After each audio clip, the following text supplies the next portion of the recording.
សកម្មភាពស្ទួយអាថ្មតួអង្គដែលខ្ញុំចំណាំបោះឲ្យបងប្អូនមើលចាក់ក្បាច់ជុំវិញប៉ាណូដាច់ហ្នឹងណាសកម្មភាពលើកហើយលើកយប់ហ្នឹងហើយម៉ោងម៉ោង 7:07 ហើយម៉ោង 6 ជាងហើយខែ4ថ្ងៃទី 4 ខែ 12សម្រុកលើកយកទៅបាត់ដំបងពេលព្រលឹមល្ងិតឡើងគឺចេញទៅដោយសារគេស្រោត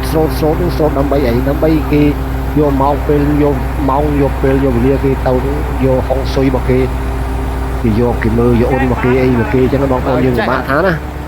ដែលទំនៀមទម្លាប់របស់ខ្មែរយើងវាចែងតែមានចឹងណាគេថាកំណត់យកម៉ោងណាគឺម៉ោងហ្នឹងហើយយើងឡាយតែប្រកាន់អញ្ចឹងយើងអត់បានយកឲ្យគេមិនព្រមព្រៀងជាមួយយើងប៉ុន្តែយើងខំតស៊ូបងប្អូនអូយើងខំណាបៃដៃបៃជើង4 10 20 4 10នាក់អាអ្នកលើកផងអាអ្នកអីផងញ៉ៃច្រើនណាបងប្អូនតស៊ូ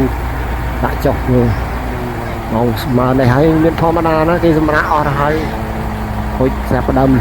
ដាក់អាងតែព្រលឹមឡើងចេញមកមិនដាក់ពីល្ងាចព្រលឹមឡើងឡៃទៅលើកហួរម៉ោងគេទៅដល់នោះគេថាឲ្យដល់ម៉ោង 9គេធ្វើរៀបចំបាយសីបាយអីគេអញ្ចឹងណាបងប្អូនអើយ